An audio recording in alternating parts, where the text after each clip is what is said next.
श्री स्वामी समर्थ. उद्या आहे महाशिवरात्री आणि महाशिवरात्रीचा उपवास व्रत केल्याने आपल्या मनोकामना पूर्ण होतात. परंतु एक वेळ आपल्याला व्रत उपवास करता आले नाही तरी सुद्धा महाशिवरात्रीच्या दिवशी आपल्याला शिवांची पूजा करायची आहे.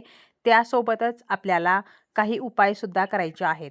फक्त तांदळाचे जरी आपण या दिवशी काही खास उपाय केले तरी सुद्धा आपल्या इच्छा पूर्ण होतात, आपल्या घराची प्रगती होते, घरामध्ये बरकत येते. या दिवशी सकाळी लवकर उठायचं आहे. स्नान करून स्वच्छ वस्त्र परिधान करायचं आहे. शक्य असेल तर आवर्जून आपल्याला पांढऱ्या रंगाचं वस्त्र परिधान करायचं आहे. परंतु चुकूनही काळ्या रंगाचे कपडे आपल्याला या दिवशी परिधान करायचे नाहीत. त्याचप्रमाणे आपल्या घरी जर शिवलिंग असेल तर त्या शिवलिंगाची आपल्याला विधिवत पूजा जी आहे तर ती करायची आहे. यानंतर आपल्याला काय करायचं आहे तर 108 तांदूळ घ्यायचे आहेत. उपायासाठी लागणारे जे तांदूळ आहेत तर ते पांढरेच घ्यायचे आहेत. नवीनच तांदूळ घ्यायचे आहेत. अगोदर वापरलेले किंवा हळदी कुंकू लागलेले तांदूळ हे आपल्याला चुकूनही घ्यायचे नाहीत. अखंड असे तांदूळ घ्यायचे आहेत. किडलेले, तुटलेले, फुटलेले असे तांदूळ उपायासाठी अजिबात घ्यायचे नाहीत. तर आपल्याला काय करायचं आहे, 108 तांदूळ जे आहेत तर ते आपल्याला घ्यायचे आहेत आणि 2 वाटे आपल्याला घ्यायचे आहेत. 1 वाटी जी आहे तर त्यामध्ये 108 तांदूळ घ्यायचे आहेत आणि 1 वाटी रिकामी घ्यायची आहे. आपण ज्या ठिकाणी पूजा मांडलेली आहे किंवा आपलं जे देवघर आहे त्याच्या समोर आपल्याला बसायचं आहे. यानंतर सर्वप्रथम तुपाचा दिवा लावून घ्यायचा आहे. अगोदर जर देवघरामध्ये तुपाचा दिवा असेल तर आपल्याला पुन्हा दिवा लावण्याची आवश्यकता नाही.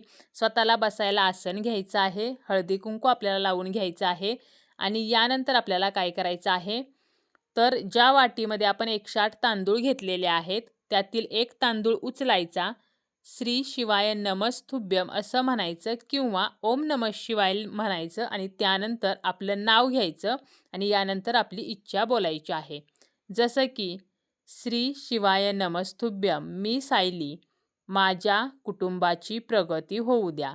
श्री शिवाय नमस्तुभ्यम, मी सायली, माझ्या जीवनातील पैशाच्या सर्व अडचणी नष्ट होऊ द्या.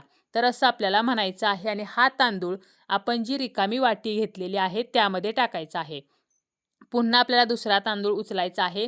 अशाच प्रकारे आपली इच्छा बोलायची आहे. श्री शिवाय नमस्तुभ्यम किंवा ओम नमः शिवाय दोन्हीपैकी कोणताही एक मंत्र म्हणायचा, आपलं नाव घ्यायचं, आपली इच्छा बोलायची. पुन्हा आपल्याला दुसऱ्या वाटीमध्ये तो तांदूळ टाकायचा आहे.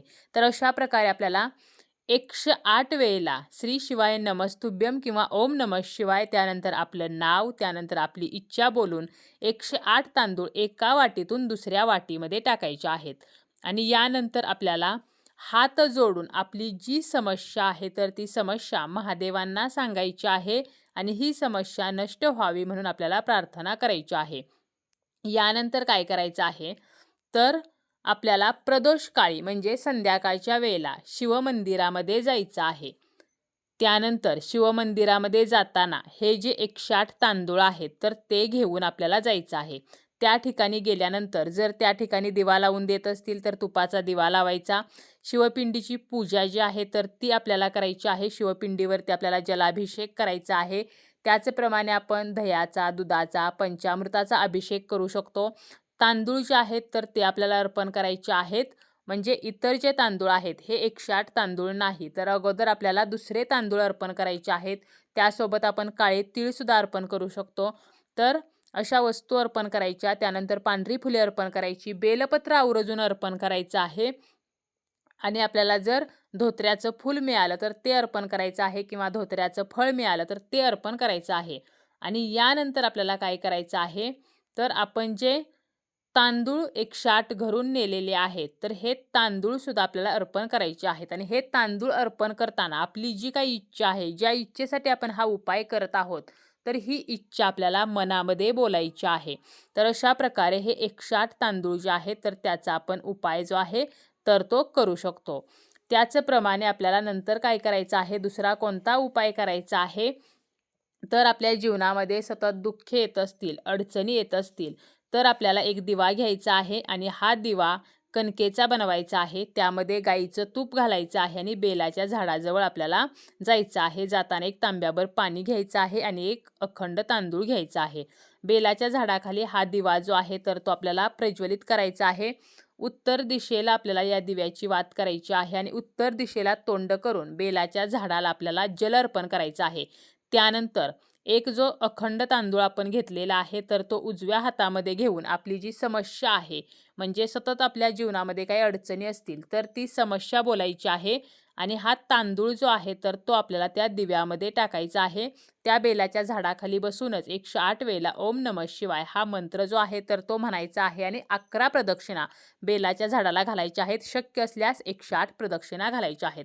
तर हा दुसरा उपाय जो आहे तर तो सुद्धा आपण करू शकतो. त्याचप्रमाणे अजून कोणता उपाय करू शकतो, तर शिवमंदिरामध्ये आपल्याला काय करायचं आहे, एक तांदूळ घ्यायचा आहे, म्हणजे घरामधून आपल्याला न्यायचा आहे. जास्त तांदूळ नेले तरी चालतील, त्यातील एक तांदूळ घ्यायचा. अशोक सुंदरीचं ज्या ठिकाणी स्थान असतं, म्हणजे शिवलिंगाची जी जलाधारी आहे, ज्या ठिकाणावरून आपण अभिषेक केलेलं पाणी असेल किंवा इतर वस्तू वाहून जातात, तर ती जी जलाधारी आहे त्यातील मधला भाग जो आहे तर तो म्हणजे अशोक सुंदरीचं स्थान. तर या ठिकाणी आपल्याला या तांदळाचा स्पर्श करायचा आहे आणि शिवपिंडीवरती तो तांदूळ अर्पण करायचा आहे. कोणतीही वस्तू आपण अगोदर अशोक सुंदरीच्या जागेवरती चिकटवली आणि त्यानंतर ती शिवपिंडीवरती अर्पण केली तर आपल्या जीवनामध्ये कोणत्याही प्रकारचं दुःख जे आहे तर ते राहत नाही. त्यामुळे असा सुद्धा आपण एका तांदळाचा उपाय करू शकतो.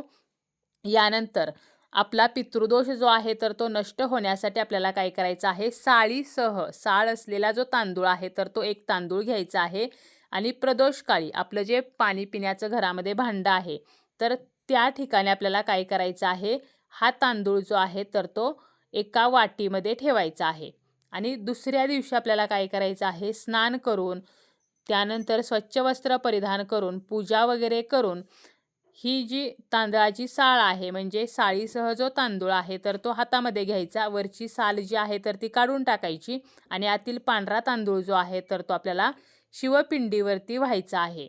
आणि हा तांदूळ अर्पण करताना आपल्याला स्वधा स्वधा स्वधा स्वधा स्वधा तर असं 5 वेळेला म्हणायचं आहे आणि आपल्या पितरांचं स्मरण करायचं आहे. पितृदोष नष्ट व्हावा म्हणून आपल्याला प्रार्थना करायची आहे.